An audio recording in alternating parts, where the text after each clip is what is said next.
Hello student, आणवीय कक्षकवाद શું છે એની ચર્ચા આપણે કરી લીધી કે आणવીય કક્ષકવાદમાં એવું કહેવામાં આવે છે કે પરમાણ્વીય કક્ષકો છે એનું સમિશ્રણ થાય અને आणવીય કક્ષકની રચના થતી હોય છે। પરમાણ્વીય કક્ષકમાં એક જ કેન્દ્ર હોય છે અને आणવીય કક્ષકમાં એક કરતાં વધારે કેન્દ્રો હોય છે અને સરખી ઊર્જાવાળી જે કક્ષકો છે એ સરખી ઊર્જાવાળી કક્ષકોનું જ્યારે સમિશ્રણ કરવામાં આવે છે ત્યારે આપણને आणवीय કક્ષકો મળે છે। અને કક્ષકોનું સમિશ્રણ કેવી રીતે થાય તો કક્ષકોનું પૂરક સમિશ્રણ થાય તો આપણને બંધકારક કક્ષકો મળે છે અને એનું વિરુદ્ધ સમિશ્રણ થાય તો આપણને બંધ પ્રતિકારક કક્ષકો મળતી હોય છે। હવે બંધકારક જે કક્ષકો છે એમાં સિગ્મા અને પાઈ કક્ષક આવે છે, જ્યારે બંધ પ્રતિકારક કક્ષકમાં સિગ્મા સ્ટાર અને પાઈ સ્ટાર કક્ષક આપણે લઈ શકતા હોઈએ છીએ। ક્લિયર? આટલી સુધી આપણે ચર્ચા કરેલી છે। એના પછી ચર્ચા કરી કે બંધ ક્રમાંક શોધવો હોય आणवीय કક્ષકવાદમાં બંધ ક્રમાંકનું સૂત્ર છે હાફ ND માઈનસ NE। એટલે અહીંયા જે ND છે શું છે કે બંધકારક કક્ષકના ઇલેક્ટ્રોન છે, બંધકારક કક્ષકના ઇલેક્ટ્રોન અને Na જે છે એ બંધ પ્રતિકારક કક્ષકમાં રહેલા ઇલેક્ટ્રોન છે, બંધ પ્રતિકારક કક્ષકના ઇલેક્ટ્રોન। હવે જ્યારે આપણે Nb માઈનસ Na કહીએ છીએ એમાં જો Nb ગ્રેટર ધેન Na હોય, Nb ગ્રેટર ધેન Na આપણને મળે તો આપણને જે મળતો અણુ છે એ કેવો અણુ હશે? સ્થાયી અણુ હશે। Nb લેસ ધેન Na એટલે કે બંધ પ્રતિકારક કક્ષકમાં બંધકારક કક્ષક કરતાં વધારે ઇલેક્ટ્રોન હોય તો આપણને મળતો અણુ છે એ કેવો છે? અસ્થાયી અણુ છે એવું કહી શકીએ। અને જો Nb બરાબર Na હોય તો બંધની રચના થાય નહીં, એટલે કે બંધ ક્રમાંક છે એ શું થાય? શૂન્ય થાય। એટલે બંધ ક્રમાંક શૂન્ય થાય તો બંધ બને નહીં અને અણુની રચના થાય નહીં। ક્લિયર? પછી બીજું આપણે એને લખવાનું આવતું હોય છે કે જે અણુ આપણને આપેલો છે એનો ચુંબકીય ગુણધર્મ કેવો છે। તો ચુંબકીય ગુણધર્મ નક્કી કરવો હોય તો જો અયુગ્મિત ઇલેક્ટ્રોન હાજર હોય, અયુગ્મિત ઇલેક્ટ્રોન હાજર હોય તો એ અણુ ચુંબકીય હશે અને બધા જ ઇલેક્ટ્રોન યુગ્મિત હોય, યુગ્મિત ઇલેક્ટ્રોન હોય તો એ પ્રતિચુંબકીય હોય। તો જ્યારે અણુનો ચુંબકીય ગુણધર્મ નક્કી કરવો હોય ત્યારે એમાં જે બંધકારક કક્ષક કે બંધ પ્રતિકારક કક્ષક જે છે એ બંધકારક કે બંધ પ્રતિકારક કક્ષકમાં જો અયુગ્મિત ઇલેક્ટ્રોન હાજર હોય તો અણુચુંબકીય હોય, એટલે કે એક ઇલેક્ટ્રોન સિંગલ છે એટલે એ ચુંબકીય ક્ષેત્ર પ્રત્યે કેવો થાય છે? આકર્ષિત થાય છે। જ્યારે બધા જ ઇલેક્ટ્રોન છે એ યુગ્મિત થઈ જાય, બધા જ ઇલેક્ટ્રોન પેરમાં હોય તો એ પ્રતિચુંબકીય ગુણધર્મ ધરાવે છે એવું કહી શકીએ। ક્લિયર? એટલે તો અબંધકારક કક્ષકના બંધકારક કક્ષકના ઇલેક્ટ્રોન શું છે, બંધ પ્રતિકારક કક્ષકના ઇલેક્ટ્રોન શું છે એ ક્લિયર। પછી આનો ચુંબકીય ગુણધર્મ નક્કી કરવો હોય તો ક્લિયર। હવે આપણે કાલે એમ કીધું હતું કે પરમાણ્વીય કક્ષકો છે એમાંથી आणवीय કક્ષકોની રચના થાય છે। તો आणवीय કક્ષકો છે એ કેવી રીતે બને છે એ આપણે જોઈએ। કાલે આપણે લગભગ ઘણી બધી ચર્ચા કરેલી છે, પણ જો કોઈ અણુ હોય એ અણુ જે પરમાણુનું બનેલું છે એ પરમાણુની કક્ષકના જે ઇલેક્ટ્રોન છે એ પરમાણ્વીય કક્ષકના ઇલેક્ટ્રોનમાં જો ઇલેક્ટ્રોનની સંખ્યા લેસ ધેન ઇક્વલ ટુ 14 હોય, ઇલેક્ટ્રોનની સંખ્યા 14 કે 14 કરતાં ઓછી હોય ત્યારે જે અણુનો આપણે ચિતાર દોરીએ છીએ એ ચિતાર કેવો હોય છે એ જોઈએ કે અણુનો ચિતાર કેવા માટે? તો લેસ ધેન ઇક્વલ ટુ 14 એટલે કે 14 કે 14 કરતાં ઓછા ઇલેક્ટ્રોન હોય ત્યારે ચિતાર કેવો મળે છે? આપણે એવું કીધું હતું કે અહીંયા 1s 1s કક્ષકનું સમિશ્રણ થાય। અહીંયા નીચે કેમ બતાવું છું હું કક્ષકો? તો 1s કક્ષકની ઊર્જા ઓછી હશે, એના કરતાં 2s ની વધારે હશે, એના કરતાં 2p ની વધારે હશે। જો અણુમાં 14 કે 14 કરતાં ઓછા ઇલેક્ટ્રોન હોય ત્યારે આપણને જે મળતો ચિત્રાર છે કેવો છે એની આપણે ચર્ચા કરવી છે. તો આપણને ખબર છે કે 1s કક્ષકની ઉર્જા ઓછી એટલે સૌથી પહેલા આપણે શું બતાવીએ 1s કક્ષક બતાવીએ. હવે આ જે 1s કક્ષક છે એમાં આ 1s કક્ષકમાં પણ 2 ઇલેક્ટ્રોન છે, આ 1s કક્ષકમાં પણ કેટલા ઇલેક્ટ્રોન છે 2 ઇલેક્ટ્રોન છે. હવે આપણે કીધું કે જ્યારે તરંગ વિધેય છે એનો સરવાળો થશે ત્યારે આપણને બંધકારક કક્ષકો મળશે અને જ્યારે તરંગ વિધેય છે એની બાદબાકી થશે ત્યારે બંધ પ્રતિકારક કક્ષકો મળશે એવું આપણે શીખી ગયા છે. હવે બંધકારક કક્ષકોની ઊર્જા કેવી હશે? બંધકારક કક્ષકની ઊર્જા ઓછી હોય છે અને બંધ પ્રતિકારક કક્ષક જે છે એની ઊર્જા વધારે હોય છે. કેમ વધારે હોય છે આપણે કીધું હતું કે અહીંયા સંમિત સમિશ્રણ થાય છે અને અહીંયા સંમિત સમિશ્રણ થતું નથી. અહીંયા જ્યારે બંધકારક કક્ષક બને છે ત્યારે ઊર્જામાં ઘટાડો થાય છે, અહીંયા ઊર્જામાં વધારો થાય છે. હવે અહીંયા પરમાણ્વીય કક્ષકમાં ઇલેક્ટ્રોન કેટલા છે? 4 ઇલેક્ટ્રોન છે, 2 આના અને 2 આના. તો 4 ઇલેક્ટ્રોનમાંથી પહેલા ઇલેક્ટ્રોન અયુગ્મિત થશે, પછી બીજો યુગ્મિત આવશે, પછી ઇલેક્ટ્રોન વધારે ઊર્જાવાળી કક્ષકમાં જાય એવું આપણે શીખ્યા છે. તો ક્લિયર? હવે 1s કક્ષક પછી શું આવે છે? 2s કક્ષક આવે.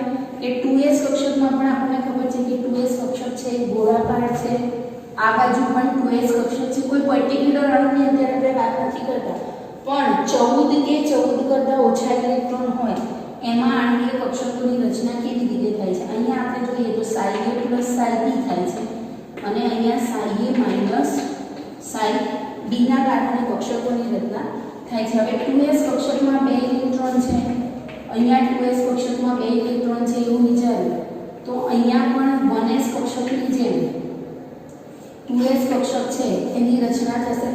પણ આ જે કક્ષક છે એને આપણે શું કહીશું? સિગ્મા 1s કક્ષક. કારણ કે 1s 1s કક્ષકોનું મિશ્રણ થઈ સિગ્મા કક્ષકની રચના થઈ છે અને આને આપણે સિગ્મા સ્ટાર 1s તરીકે ઓળખીશું. આ બંધ પ્રતિકારક છે. આપણે લાસ્ટ લેક્ચરમાં ચર્ચા કરેલી છે કે સ્ટાર અને બંધ પ્રતિકારક કક્ષકને સ્ટાર વડે દર્શાવીએ છીએ અને બંધકારક કક્ષકને આપણે એકદમ સિગ્મા કે પાઈ વડે દર્શાવીએ છીએ. ક્લિયર આટલું? હવે 2s કક્ષકનું મિશ્રણ છે એમાં Psi A plus Psi B એટલે કે તરંગ વિધેયનો સરવાળો થાય છે અને અહીંયા તરંગ વિધેયની બાદબાકી થાય છે. અહીંયા બંધકારક કક્ષક છે, આ બંધ પ્રતિકારક કક્ષક છે. અહીંયા 4 ઇલેક્ટ્રોન આ રીતે ગોઠવાશે. ક્લિયર? હવે એના પછી 2s પછી શું આવે છે? 2p કક્ષક આવે છે. 2p કક્ષક 3 છે આપણને ખબર છે. આને આપણે 2px કહીશું, આને 2py કહીશું અને આને 2pz કહીશું. એ જ રીતે અહીંયા 2px 2py અને 2pz કહીશું. આ 2px લઉં, આ 2py લઉં અને આ 2pz લઉં છું. ક્લિયર? હવે મેં એવું કીધું છે કે 14 કે 14 કરતાં ઓછા ઇલેક્ટ્રોન. તો આ કેટલા થયા? 2 ને 2 4, 4 ને 2 6 અને 8 ઇલેક્ટ્રોન થયા. આ 9મો છે, આ 10મો છે, આ 11મો છે, આ 12મો, આ 13મો અને આ 14મો છે. એવું કહું છું કે 14 ઇલેક્ટ્રોન કે 14 કરતાં ઓછા ઇલેક્ટ્રોન. બરાબર? હવે 14 કરતાં ઓછા ઇલેક્ટ્રોન હશે ત્યારે જે કક્ષકોની ગોઠવણી છે એ આ રીતે થયેલી હશે.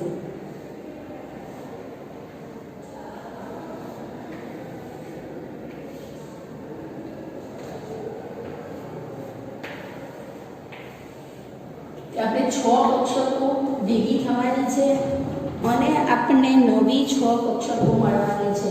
અને હું સ્ક્વેર પણ દર્શાવી શકું, હું સ્ક્વેર શેપમાં પણ લઈ શકું, પણ મેં રાઉન્ડ શેપમાં લીધી છે.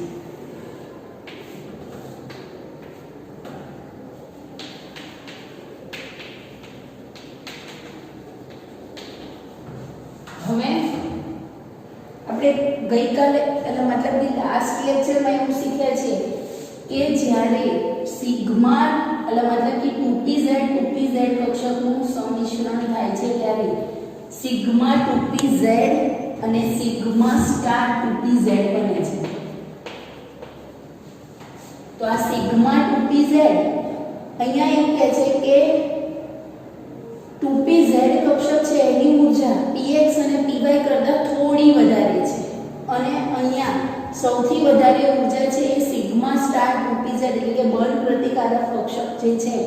એની ઉર્જા છે એમાં જે સિગ્મા બનાવે છે એની ઉર્જા છે એ સૌથી વધારે છે એવું કહી શકીએ. તો આને હું શું કહીશ, પાઈ 2p x અને પાઈ 2p y, અને આ છે એ પાઈ સ્ટાર 2p x છે અને આ છે એ પાઈ સ્ટાર 2p y છે. બરાબર. અહીંયા આપણે સિગ્મા 2s કહીશું અને આને સિગ્મા સ્ટાર 2s. આપણે એવું શીખી ગયા છે કે ઇલેક્ટ્રોનની ગોઠવણી જ્યારે કરવાની હોય છે ત્યારે આગળ જે પરમાણ્વીય કક્ષકમાં આપણે જે નિયમો લાગુ પાડતા હતા એ બધા જ નિયમો અહીંયા લાગુ પાડી શકીએ.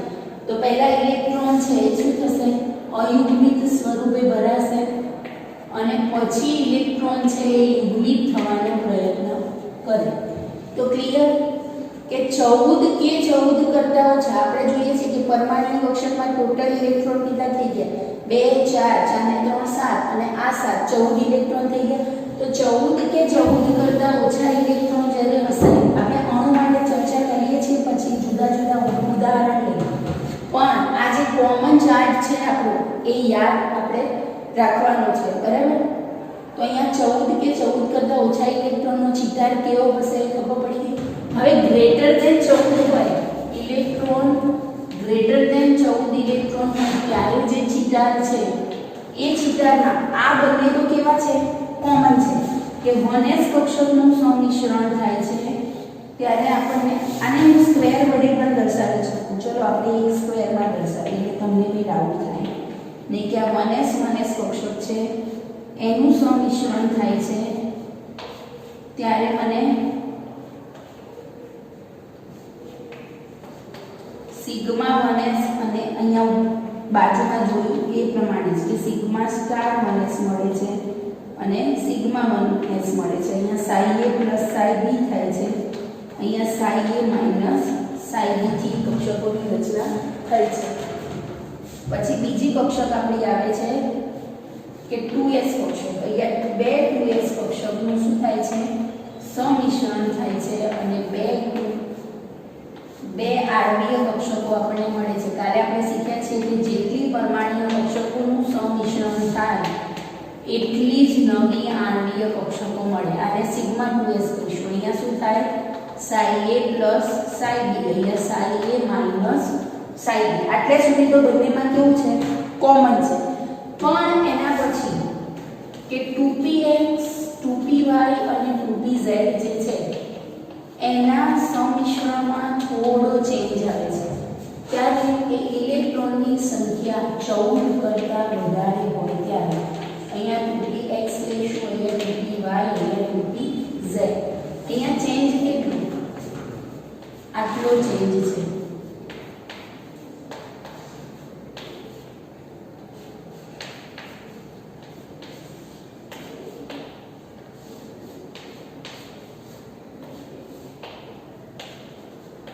ચૌદ કરતા વધારે ઇલેક્ટ્રોન એટલે હું એવું કહું કે px કક્ષકમાં ડબલ ઇલેક્ટ્રોન છે.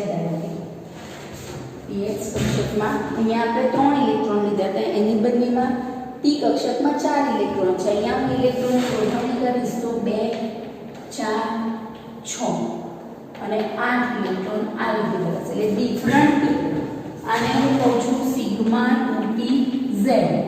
આ છે સિગ્મા સ્ટાર 2pz, આ છે પાઈ સ્ટાર 2px અને પાઈ સ્ટાર 2py અને પાઈ 2px અને આને પાઈ 2py તરીકે ઓળખવામાં આવે છે. ક્લિયર. એટલે ચેન્જ કેટલો છે કે અહીંયા આપણે અહીંયા લખવામાં અહીંયા સિગ્મા 2pz અહીંયા આવશે અને પાઈ 2px ને પાઈ 2py અહીંયા આવશે. ક્લિયર. ડિફરન્ટ કેટલો કે અહીંયા જ્યારે આણ્વીય કક્ષકની રચના થાય છે ત્યારે પહેલા પાઈ x અને પાઈ y કક્ષક આવે છે અને અહીંયા સિગ્મા 2pz વાળી કક્ષક આવે છે. 14 કે 14 કરતા ઓછા ઇલેક્ટ્રોનો ત્યારે આ રીતની રચના ચિતારની અને 14 કે 14 કરતા વધારે ઇલેક્ટ્રોન હોય ત્યારે ચિતારની રચના આ. હવે 14 ઇલેક્ટ્રોન એટલે હું n2 અણુની વાત કરી શકું કે n2 અણુમાં 14 ઇલેક્ટ્રોન થાય કે આ જે પરમાણ્વીય કક્ષક મેં લીધી એ નાઇટ્રોજનની પરમાણ્વીય કક્ષક છે એવું કહી શકું. નાઇટ્રોજનની પરમાણ્વીય કક્ષક અને આ જે વચ્ચે રચના થઈ એ N2 ની આણ્વીય કક્ષકો બની. હવે નાઇટ્રોજનની પરમાણ્વીય કક્ષક લીધી એટલે નાઇટ્રોજનનો પરમાણુ ક્રમાંક 7 છે. એની ઇલેક્ટ્રોન રચના 1s2 2s2 2p3 છે એવું કહી શકો. તમે એ પ્રમાણે જ અહીંયા લખી છે ને કે 1s કક્ષક 2s કક્ષક અને 2px 2py અને 2pz 7 ઇલેક્ટ્રોન અહીંયા લીધા છે. 7 ઇલેક્ટ્રોન મેં અહીંયા લીધા છે. તો મને N2 અણુનો ચિતાર ડ્રો કરવાનો કીધો છે. તો N2 અણુનો ચિતાર ડ્રો થઈ ગયો કે N2 અણુમાં એક નાઇટ્રોજનની 1s કક્ષક બીજા નાઇટ્રોજનની 1s કક્ષક બંનેની 1s કક્ષકનું શું થયું છે અહીંયા સમિશ્રણ થયું છે. અને સમિશ્રણ થઈ મને બે આણ્વીય કક્ષક મળી છે. એમાં એક કક્ષક છે એ બંધ કારક કક્ષક છે અને બીજી છે એ બંધ પ્રતિકારક કક્ષક છે. અહીંયા 1s કક્ષકનું સમિશ્રણ થયું એટલે મેં આને સિગ્મા 1s કીધું અને આને સિગ્મા સ્ટાર 1s કીધું છે. 2s કક્ષકનું સમિશ્રણ થાય છે ત્યારે સિગ્મા 2s અને સિગ્મા સ્ટાર 2s ની રચના થાય છે. હવે નાઇટ્રોજનની 2px 2py 2pz અહીંયા પણ નાઇટ્રોજનની 2px 2py અને 2pz કક્ષક છે. તો નાઇટ્રોજનની 2px 2py અને 2pz કક્ષકોનું સમિશ્રણ થાય એમાં આપણને ખબર છે કે 2px અને 2py છે એ પાઈ બંધની રચના કરે છે. તો એને આપણે નામ શું આપ્યું પાઈ 2px અને પાઈ 2py. કેમ તો બે 2px કક્ષકનું સમિશ્રણ થાય છે એમાંથી એક આપણને બંધકારક કક્ષક બને છે અને એક બંધ પ્રતિકારક કક્ષક મળે છે. એ જ રીતે એક 2py અને બીજી 2py કક્ષકનું સમિશ્રણ થાય છે એટલે એક બંધકારક કક્ષક મળી એક બંધ પ્રતિકારક સ્ટાર વાળી છે અને આપણે બંધ પ્રતિકારક કહીએ છીએ. એના પછી ખબર છે કે 2pz કક્ષકનું સમિશ્રણ કરીએ છીએ ત્યારે સિગ્મા 2pz અને સિગ્મા સ્ટાર 2pz કક્ષકો બને છે. એટલે શોર્ટમાં હું એવું કહી શકું કે અહીંયા બે કક્ષકોનું સમિશ્રણ થયું એટલે નવી મને બે કક્ષક મળી. સેમ એ વસ્તુ અહીંયા પણ અહીંયા 1 2 3 4 5 6 કક્ષકોનું સમિશ્રણ થયું. નવી મળતી કક્ષકો મને કેટલી મળે છે 1 2 3 4 5 ને 6. તો તમને એક્ઝામમાં એવું પૂછે છે કે N2 અણુનો ચિતાર દોરો. નાઇટ્રોજનની ઇલેક્ટ્રોન રચના લખો. તો નાઇટ્રોજનની ઇલેક્ટ્રોન રચના આ થઈ ગઈ. N2 અણુનો ચિતાર ડ્રો કરો. તો આપણે N2 અણુનો ચિતાર ડ્રો કર્યો. આની ઊર્જા ઓછી છે એટલે આને નીચે લીધી. આની એના કરતાં વધારે છે અને આની એના કરતાં વધારે છે. તો આ આખું એનો શું થઈ ગયું ચિતાર થઈ ગયું. પછી આગળ એવું પૂછે કે N2 અણુની ઇલેક્ટ્રોન રચના લખો. આ છે એ N પરમાણુની ઇલેક્ટ્રોન રચના લખી. N2 અણુની ઇલેક્ટ્રોન રચના લખવી છે તો આપણે આગળ શીખી ગયા છીએ પરમાણ્વીય કક્ષકોમાં કે જેની ઊર્જા ઓછી હોય એને આપણે ક્યાં લઈએ પહેલા લખીએ. તો અહીંયા સિગ્મા 1s કક્ષકમાં કેટલા ઇલેક્ટ્રોન છે 2 ઇલેક્ટ્રોન છે. સિગ્મા સ્ટાર 1s2 કારણ કે બંધ પ્રતિકારકમાં પણ 2 ઇલેક્ટ્રોન છે. એના પછી sigma 2s2 sigma star 2s2 electron રચના લખીએ છીએ આપણે. એના પછી આવશે પાઈ 2px2 અને પાઈ 2py2 અને સિગ્મા 2pz2. અહીંયા 6 ઇલેક્ટ્રોન હતા તો 6 ઇલેક્ટ્રોન આપણે અહીંયા ગોઠવ્યા છે. હવે બાકીની કક્ષકો શું છે ખાલી છે. એનો મતલબ કે આપણે એને ઇલેક્ટ્રોન રચનામાં લઈ શકીએ નહીં. તો એવું કહી શકું કે મારે N2 અણુની ઇલેક્ટ્રોન રચના લખવી હોય તો જગ્યા થોડી ઓછી છે આપણી પાસે પણ આ રીતે લખી શકું એવું કહેવાય કે સિગ્મા 1s કક્ષકમાં 2 ઇલેક્ટ્રોન છે. સિગ્મા સ્ટાર 1s2 માં 2 છે. સિગ્મા 2s2 માં 2 ઇલેક્ટ્રોન છે. સિગ્મા સ્ટાર 2s2 માં 2 છે. 2px માં 2 છે. 2py માં 2 છે અને 2pz માં ટોટલ મારે 14 ઇલેક્ટ્રોન ગોઠવવા પડે. 7 આના અને 7 બીજા નાઇટ્રોજનના. તો થઈ ગયા 2 4 6 8 10 12 અને 14. ક્લિયર કરી ઇલેક્ટ્રોન રચના લખાઈ ગઈ. હવે એમ કે N2 અણુનો બંધ ક્રમાંક શોધો. તો બંધ ક્રમાંક શોધવા માટેનું સૂત્ર આપણું શું હતું કે બંધ ક્રમાંક બરાબર હાફ Nb - N. એટલે કે સ્ટાર વગરની જે કક્ષકો છે એને આપણે શું કહીએ છીએ બંધકારક કક્ષક અને સ્ટાર વાળીને શું કહીએ છીએ બંધ પ્રતિકારક કક્ષક. તો સ્ટાર વગરની કક્ષકમાં ઇલેક્ટ્રોન જુઓ આ 2 પછી આ 4 આ 6 8 અને 10. તો Nd બરાબર કેટલા થયા 10. સ્ટાર વાળી કક્ષકમાં 2 અને 4 અહીંયા કોઈ ઇલેક્ટ્રોન છે નહીં તો Na બરાબર કેટલા થાય છે 4 થાય છે. તો હું અહીંયા 6/2 બરાબર 3 લઈ શકું. તો મને ખબર છે કે 2 નાઇટ્રોજનના પરમાણુ હોય એની વચ્ચે N2 અણુ બને એટલે 3 બંધ આવે છે. તો આનો બંધ ક્રમાંક કેટલો થઈ ગયો 3. પછી તમે આગળ એમ કે આ અણુનો ચુંબકીય ગુણધર્મ લખો.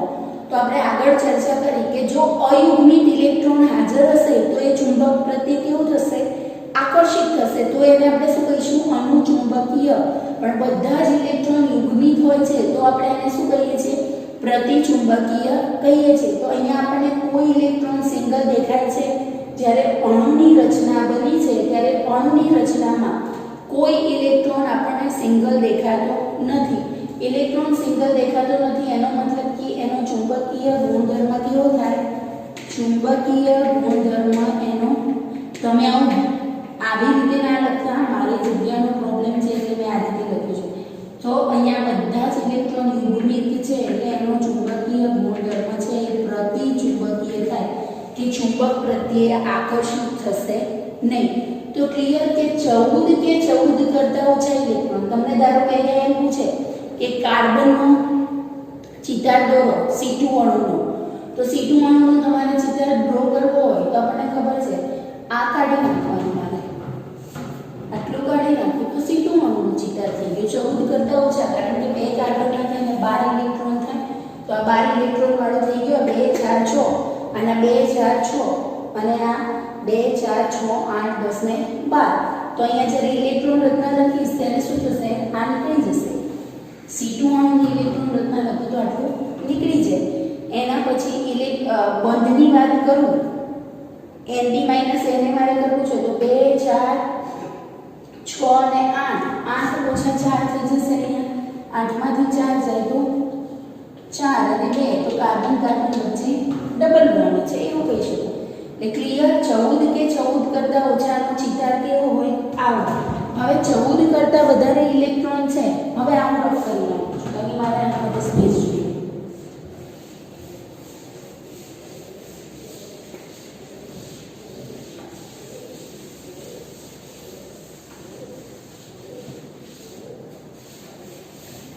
હવે 14 કરતા વધારે ઇલેક્ટ્રોન તો હું O2 અણુની વાત કરું તો O2 અણુમાં ઓક્સિજનનો પરમાણુ ક્રમાંક 8 એની ઇલેક્ટ્રોન રચના 1s2 2s2 2p4. તો આ મેં એ પ્રમાણે કીધી છે ને 1s2 2s2 2p4 અહીંયા 4 ઇલેક્ટ્રોન છે. બીજા ઓક્સિજનના આ રીતે ઇલેક્ટ્રોન પછી 1s 1s કક્ષકનું સંમિશ્રણ થઈ મને sigma 1s sigma star 1s અહીંયા sigma 2s sigma star 2s અહીંયા સિગ્મા 2pz અહીંયા પાઈ 2px 2py પહેલામાં હતું એ જ પ્રમાણે. પણ હવે અહીંયા મને ઇલેક્ટ્રોન રચના લખવી છે તો O2 અણુની ઇલેક્ટ્રોન રચના તો આપણે આગળ લખીએ જ પ્રમાણે અહીંયા શું હશે પહેલા સિગ્મા 1s કક્ષકમાં 2 ઇલેક્ટ્રોન છે. સિગ્મા સ્ટારમાં 2 ઇલેક્ટ્રોન છે. સિગ્મા 2s કક્ષકમાં 2 ઇલેક્ટ્રોન છે. સિગ્મા સ્ટાર 2s માં 2 ઇલેક્ટ્રોન છે. પછી સિગ્મા 2pz માં પણ 2 ઇલેક્ટ્રોન છે. સિગ્મા પાઈ 2px 2 પાઈ 2px અને પાઈ 2py ની ઊર્જા સરખી છે એટલે આ રીતે બતાવો તો પણ બતાવી શકો કે પાઈ 2px પાઈ 2py. અને પછી હું જોઉં છું તો મારે જોડે પાઈ સ્ટાર 2px માં 1 ઇલેક્ટ્રોન છે અને પાઈ સ્ટાર 2py માં 1 ઇલેક્ટ્રોન છે. થઈ ગયું. તો ટોટલ મારે કેટલા 16 ઇલેક્ટ્રોન થવા જોઈએ. એક ઇલેક્ટ્રોન એક ઓક્સિજનના 8 ઇલેક્ટ્રોન છે તો 2 ઓક્સિજનના 16 થાય છે. તો થઈ ગયા 2 4 6 8 10 12 14 15 અને 16. તો ઓક્સિજનમાં ઇલેક્ટ્રોન છે O2 અણુમાં આ રીતે ગોઠવાયેલા હોય છે બરાબર. પછી એમ કે આનો બંધ ક્રમાંક નક્કી કરો. તો બંધ ક્રમાંક નક્કી કરવાનું સૂત્ર 12 Nb - Na. તો Nb એટલે કે સ્ટાર વગરની કક્ષકો તો 2 4 6, 8 અને 10. તો NB કેટલા છે? 10 છે. સ્ટાર વાળામાં 2, 4, 5 અને 6. તો NA કેટલા છે? 6 છે. તો અહીંયા 4 - 2 = 2. તો બંને ઓક્સિજન વચ્ચે બંધ ક્રમાંક કેટલો છે? 2 ડબલ બોન્ડ છે એવું કહી શકું. આનો ચુંબકીય ગુણધર્મ લખવાનો મને કીધું. ચુંબકીય ગુણધર્મ મારે લખવો છે તો મને દેખાય છે કે 2 ઇલેક્ટ્રોન અયુગ્મિક છે. એટલે કે 2 ઇલેક્ટ્રોન અયુગ્મિક છે એટલે ચુંબક પ્રત્યે શું થશે? આકર્ષિત થશે. અને અયુગ્મિક ઇલેક્ટ્રોન હોય ત્યારે એનો ચુંબકીય ગુણધર્મ છે એ અનુચુંબકીય છે એવું લખી શકું કે અયુગ્મિક ઇલેક્ટ્રોન હાજર હોવાને કારણે તે ચુંબક પ્રત્યે આકર્ષિત થાય અને અનુચુંબકીય ગુણધર્મ ધરાવે છે. ક્લિયર? તો ચિતાર ડ્રો કરવાનો આવે તો 14 કરતા વધારે ઇલેક્ટ્રોન અને 14 કરતા ઓછા હોય એમાં ખાલી અહીંયા આ જે કક્ષકો બતાવીએ છીએ આપણે એમાં ચેન્જ છે. તો ક્લિયર? બંધ ક્રમાંક કેવી રીતે શોધાય? અહીંયા O2 નો અણુ સ્થાયી હશે કે અસ્થાયી હશે? સ્થાયી હશે. કેમ? તો NB > NA આવે છે કે બંધકારક કક્ષકમાં ઇલેક્ટ્રોનની સંખ્યા બંધ પ્રતિકારક કરતા કેવી છે? વધારે છે. તો O2 નો અણુ છે એ કેવો અણુ હશે? સ્થાયી અણુ હશે. એમ તમને હવે અલગ એમ કે આ અણુનો ચિતાર ડ્રો કરવાનો કે ધારો કે H2 નો કે આટલો ડ્રો કરવાનો. કેમ કે આપણને ખબર છે કે હાઇડ્રોજનનો પરમાણુ ક્રમાંક કેટલો છે? 1 છે અને 2 હાઇડ્રોજન આવે તો 2 આવે. તો અહીંયા આટલું જ કરવાનું. આ પણ ઇલેક્ટ્રોન હોય નહીં. ક્લિયર? એમાં બંધ ક્રમાંક શોધવાનો કે તો બંધકારક કક્ષકમાં 2 ઇલેક્ટ્રોન અને બંધ પ્રતિકારકમાં તો 0 છે. તો 2/2 તો 1 કરું તો 2 હાઇડ્રોજન વચ્ચે બંધ કેટલા? એક જ બંધ છે તો અહીંયા એક બંધ બનાવી બતાવે. ચુંબકીય ગુણધર્મ એનો કહીએ તો કેટલો થાય છે? તો બધા ઇલેક્ટ્રોન યુગ્મિક છે. તો યુગ્મિક ઇલેક્ટ્રોન હોય તો એનો ચુંબકીય ગુણધર્મ શું થઈ જાય? પ્રતિચુંબકીય ગુણધર્મ છે એવું કહી શકીએ. હવે આપણે O2 નો ચિતાર તો દોર્યો પણ કોઈ આપણને એમ કહે કે O2 - 2 નો ચિતાર ડ્રો કરવાનો છે. તો O2 - 2 નો ચિતાર ડ્રો કરવાનો હોય ત્યારે શું થશે કે ઇલેક્ટ્રોન કેટલા થશે? O2 - 2 એટલે 14 ઇલેક્ટ્રોન થાય. તો આ ભૂલ બધા સ્ટુડન્ટ કરતા હોય છે કે અહીંયા અમે 14 ઇલેક્ટ્રોન આવ્યા તો આગળ ચિતાર ના બતાવે. આગળ આપણે ડ્રો કર્યો એ ચિતાર બતાવવો પડે. અને O2 + 2 નો ચિતાર તમને કે O2 + 2 કહેશે ત્યારે 14 ઇલેક્ટ્રોન થશે. તો તમારે આ ચિતાર બતાવવું પડે. અને O2 - 2 એટલે તો આપણે 2 ઇલેક્ટ્રોન વધારાના ઉમેરવાના એટલે 18 ઇલેક્ટ્રોન થઈ જાય. તો પછી 18 થાય તો અહીંયા એક આપણી વધારે અને આ છે એ પાછું શું થઈ જશે? યુગ્મિક. એટલે ક્લિયર? આ કન્ફ્યુઝન બહુ જ છે કે O2 + 2 નો ચિતાર છે 14 ઇલેક્ટ્રોન વાળો છે તો પેલો ચિતાર ડ્રો કરવાનો અને O2 - 18 ઇલેક્ટ્રોન વાળો આવે તો આ રીતે ક્લિયર કરવાનું. તો ક્લિયર કે અણુના ચિતાર કેવી રીતે ડ્રો કરાય છે? તો આ રીતે ડ્રો આપણે કરી શકીએ. જુદા જુદા અણુઓ માટે તમને પૂછે લગભગ જનરલી તમારા સિલેબસમાં દ્વિપરમાણિક અણુ એમાં બી સમકેન્દ્રીય અણુ માટેના ચિતાર પૂછાતા હોય છે. ઓકે? F2 નો પૂછે તો આપણને ખબર છે કે પછી આપણે સમ ઇલેક્ટ્રોનિક અણુ જોડી ગયા. F2 નો પૂછે તો F2 નો અને O2 - 2 નો ચિતાર સરખો આવશે ને? F2 માં પણ 18 ઇલેક્ટ્રોન થાય છે અને O2 - 2 માં પણ 18 ઇલેક્ટ્રોન થાય છે. તો ક્લિયર?